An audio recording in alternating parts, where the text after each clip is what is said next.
Hello, gang. Shit happens. It just happens. I'm 2 weeks removed here, a little more than 2 weeks removed. It's Super Bowl Sunday, actually. Feeling so much better now. Look, time passes and it helps, all right? It really helps a lot. And your comments, your amazingly positive comments, have helped me kind of get out of the funk and get going. And we have been working hard and on our way to trying to preserve this wonderful wandering hillbilly. And we got a lot to talk about. So shit happened. So let's fix it. Collar's completely bent, and that has stabbed a hole in the bottom of the boat. Long morning, no 11:35 in the Virgin Islands.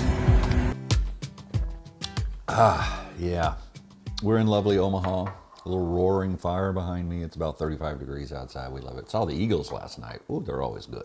Hey, look, so here's what all has happened since I last spoke to you in my little woeful self that I was at that point. It's okay. It's taken me, a good week and a half to kind of come out of my funk and to, not just question every move I made that day. And again, a lot of your comments have helped a lot, especially I've heard from a lot of captains from the BVI who are in the BVI who have been on that ball over and over and over again, and they were fine and they feel horrible. So yeah, that's helped me a lot. As far as the boat, let's get you caught up. As I told you, we immediately took it over to Virgin Gorda Yacht Harbor. You saw the footage from the day after. Immediately after that, we started to try to save the engines. The insurance company, of course, wanted me to do this immediately, which we did. We started it at Virgin Gorda. In the middle of that process, we pulled the props out, we pulled the shafts out, and we had a gentleman over there just kind of patch up the holes that would enable us to put her back in the water and tow her over to Nanny Key Boatyard, where repairs can be done and evaluations can be done, and the pickling of the engines, as they call it, the first aid, could continue. Good morning, Alan. I just came up to check on the boat, and this is where we at. Fiberglass work is complete. Alright, Alan, we're about to go in this morning.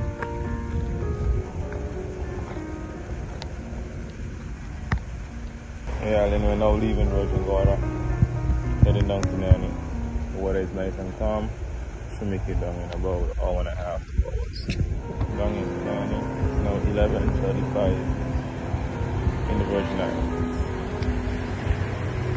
We've got Virgin Gorda and all is well. It's supposed to be well on the way. Alright, Alan, just made it down to Nanny. Taking all to the water now.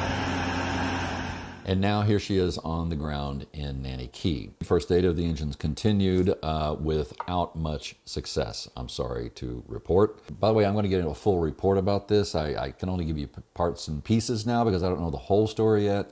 But the port engine is gone. Starboard engine did crank manually, but all the electronics are gone in it. And so probably both a loss. So in this process, of course, dealing with insurance companies, they've been very, very responsive, and I appreciate that. Of course, we have not come to any settlement yet. It's way too early. But what we've done and what I've done is I've hired 2 different surveyors to come in because I want my own opinion about what exactly is going on. I've got a consulting group out of the BVI who do this all the time. They repaired like 40 hurricane boats, so they know exactly what they're doing and what it takes to rebuild this thing, or if it's a total loss. And another guy who on the BVI who does this for a living as well. So I'm going to get 2 reports that's going to tell me exactly what the damage might be and what it is going to cost. And of course, there's bigger costs in the BVI because you got to get stuff there. If I've got to get 2 Volvo engines to fly in or ship in, it's expensive to do it into another country.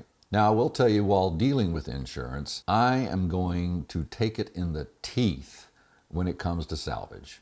We're living and learning here, kids, and like I said, shit happens, and here's another little aspect of shit happening. I am way underinsured when it comes to salvage on your policy. How many of you actually read every line of your policy? Right? Well, unfortunately, I did. I just didn't understand the consequences of a salvage. And so basically, maritime law says, and this has been historically true, that the salvage company, after they salvage your boat, if they desire, they can go and hire a surveyor of their own to come and look and decide the value of the salved boat. In other words, the value of the boat as its condition right now. and they are allowed to charge you 10 to 20% of that value. You know, Aquilas are what, a little over 2 million or something like that. This one in its condition, maybe half that, I don't know, but still 10 to 20% of that. You see what I'm talking about here. I am insured for a fraction of that amount. Look, it took the premiums down, and that's a rookie mistake, and it is what it is. And that's a part of this whole process, a part of this whole accident that, like I said, right in the teeth. I'm gonna get it with this one. But live and learn, right? I also want to stop here and just once again talk about my boat manager, Simon. What an incredible friend he has been. Yes, he works for me, but man, he's a friend is what he is. And he's protecting that boat like a freaking guard dog out there. You know, I'm going to fly back and forth. I can't stay there the whole time, so I'll go back and forth, but while I'm not there. So, you know, he represents me out there. So if you want to touch my boat, look at my boat, survey my boat, you better call Simon. So hopefully I'm going to have a clear picture of where we are and where we stand with the boat within the week. And then we'll turn to the insurance company and we'll go from there. That'll be in the next video. Now I have something else sad to report. If you'll recall, my dinghy was sitting just fine on the beach, as you can see in this footage here. She was tied to the back of the Hillbilly, and she kind of swung onto the beach, and we untied her and just pulled her up on the water. Well, when the Hillbilly was rescued, we left her on the beach and came back the following day, or maybe even 2 days later, and the water had gotten a hold of her and just flipped her over about, I don't know, 7 or 8 times. Look at this. It's a complete and total loss. My ding-a-ling is lost. Yeah, I said that. But now that I've updated you as to where the boat is, let's talk about the state of mooring balls in the BVI, shall we? I've had hundreds and hundreds of questions and comments about, oh my God, we're going to go do our charter. Are we really safe on these mooring balls? Yes, you are safe on these mooring balls. Look, this does happen all the time. I've had many, many captains. I even had the owner of Bodie Ball say to me, this could happen to any of us. And it's actually true. Unfortunately, the state of these mooring balls is people do things to them to weaken them, and then the next person gets on, they have no clue. For example, I've seen people say, and I've heard this as a practice, that people will go in and pick up a Bodie ball, tie it up, or just a regular ball, tie it up, and then go reverse about 1,000 RPM on their engines to kind of put some pressure on the ball to make sure it's safe. Well, it might be safe for you, but now it's not safe for the next person. You've probably compromised that ball down at the bottom or maybe at the top. Who knows, right? So don't do that. That's not a good practice to do. I've also seen boats that are way longer and heavier than a 60-foot boat. Every mooring ball in the BVI is supposed to be rated for a 60-foot boat. Not every ball. Some of the balls are very small, and those are for dive boats and things like that. And it's been argued that the ball I was on was for those sorts of things. They're wrong. They're regular size balls. So if you're going to have regular size balls out there, you better have regular size rules and regular size strength to hold a boat that's 60 feet or less. But I've seen like 100-foot yachts on these balls, and good Lord, the pressure that's putting on that ball. He may have been fine, but as soon as he leaves and the next person ties up, who knows? Again, that ball has been compromised. So things like that happen. I also am very impressed with Bodie Ball. I'm going to throw more business their way as much as I can because they're nice guys and they actually service their balls on a regular basis. But another thing about them is when you go on their app at 7 a.m., as we've talked about before, and those balls are getting snatched up like crazy, you grab your ball, or maybe if you don't. But anyway, if you go into the mooring ball field later that day, and it's getting towards the end of the day, 4 or 5 o'clock, and all the balls are getting filled up everywhere, and you notice there's an orange ball over there that's not occupied, that hasn't been taken, that's probably because Bodie took it out of the app that day because there's something wrong with that ball. Because things happen to them as well, and so therefore what they do is they just take it right off the app. So when you open it up at 7 o'clock in the morning, it's not even visible on there. So don't ever go into a Bodie ball field at the end of the day. It's getting dark. Oh, there's an orange one. Well, no one must have reserved that one. Well, the reason why no one reserved it is because it's not available, because there's an issue with it. So that's another great thing about Bodie Ball is you're guaranteed if you get one, it has been serviced recently and probably going to be safe. So how can you feel safer on a mooring ball? A lot of people say things like, well, let me just drop my anchor at the same time. Do not do that, because you are swinging 360 degrees all night long. And you may change directions and go the other way, right? And if your anchor's down there, it's going to get intertwined with the ball, the chain, everything, and you're going to have a mess in the morning. And in a lot of places in the BVI, there are a lot of rocks down there. So you're going to get your anchor up underneath a rock and then you're going to have to hire a diver to come dive down there and get it out. So no, that is not a good idea. I've also had a lot of people say, well, why don't you dive your mooring ball? Everybody should dive their mooring ball. I'm 64 years old. And let's take, for example, in front of Foxy's at Great Harbor, it's probably 30 feet down there and it's murky. It's not clear all the way down. How am I, a 64-year-old man, going to dive all the way down to the bottom of that? And by the way, when I get there, what am I looking for? I don't know. I mean, it's obviously still connected because the ball's floating. I don't know how strong that connection is. Yes, it's ideal to be able to do that. In the Bahamas, it's easy because generally you're only in about 10 to 15 feet of water and you can see all the way down because the water's so darn clear.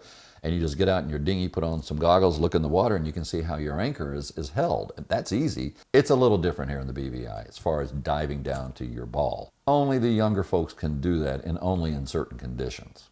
Look, it's not all ideal. I don't have a complete answer for you, but I will tell you it's getting better, and technology is really going to come into play within the next few years, because what Bodie Ball is beginning to do is gather information of a 54 foot on this ball number 4 at Cooper, let's say. So if they put some device on your phone or on that boat that shows how it swung that night and the distance that it swung, then they can create an app that can go on your phone, and that everybody on the boat can have this app. And if you're out to dinner and everybody's phone goes off, that means your boat has exited that space that they had recorded prior that shows that you might be slipping or things might be going wrong, which will alert you to immediately go out. So there's technology like that that is being developed. There's also technology of putting a QR code on the ball that you can hit with your phone, and it will tell you the service history of that ball. It doesn't tell you who was on it last night and if they compromised it for you, but at least it's a little bit of information to help make you feel a little more comfortable about grabbing that ball. That's kind of all the information I have as far as what's going on. Again, next week I'll have a lot more information about where we're going with the Hillbilly. I have been overwhelmed with you guys. I've had over 1,500 messages, almost all positive. A few assholes out there, as we all know. But it's been overwhelming how loving and kind and gentle all of you guys have been and how encouraging you've been. I will say I wasn't quite aware of how invested some of you have become in this whole process, and I appreciate that. And I have to thank my incredible wife and family who have given me so great support. I was really down in the dumps for a while, and with all the outpouring of love and affection and support, that's just helped me get back to where you see me now, where I'm a little happier and I'm excited about, what the future may hold, and we'll just get after it. And again, shit happens. So, as I was reading all of these comments, so for the past 2 weeks, I kept thinking, oh, I gotta quote that comment. I gotta quote this comment. And I finally decided, well, it's not really something I should do. There's just too many of them. And then I got this one last night. Let me introduce myself. I'm the VP of a major global shipping line. Sounds important, right? It's not. What is important is that I am also a former U.S. Merchant Marine and still hold an unlimited tonnage license from the U.S. Coast Guard. I have sailed on vessels all over the world for many years. You inspired me with your videos to take a trip in the BVIs. With all my maritime experience, I was still unsure of taking people I love on an adventure like that. As a captain, there is a lot of responsibility for safety of crew and vessel. Watching your videos made me feel okay to do it. We had an amazing experience. We will do it again. I just watched your video of the vessel going aground. Heartbreaking. You seem uneasy about sailing again. Don't be. The reason the majority of people don't attempt these amazing adventures is because it's not easy. Anyone can book a cruise, hotel, or a holiday. Not everyone can captain a vessel, and even the best captains have a bad experience. I know that too well. It happens. Keep doing what you're doing and don't give up. You inspired me to start these adventures, so maybe I can inspire you as a seasoned sailor. Shit happens. It wasn't your fault or lack of experience. Keep going. I leave you with a quote that I was forced to recite when I was at SUNY Maritime Academy. The sea is selective, slow at recognition of effort and aptitude, but fast at sinking the unfit. You are not unfit, sir. You did an amazing job saving your vessel. That's what captains do. I'm emotional, but it's a good emotion, okay? Because I needed to hear this from seasoned sailors. And all you seasoned sailors out there who have written and said the same thing, you'll never know how much I appreciate it. If she's not a total loss, we're going to rebuild that sucker and the hillbilly's going to be better than ever. I promise you. I promise you that. See you, gang.